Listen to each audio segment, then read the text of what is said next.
Intel stock just exploded, up nearly 7% today. Why?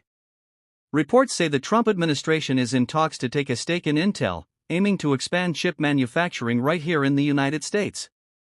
But here's the twist: this comes only 2 weeks after Trump accused Intel's CEO of being a Chinese spy. Now, the same administration might invest in the company?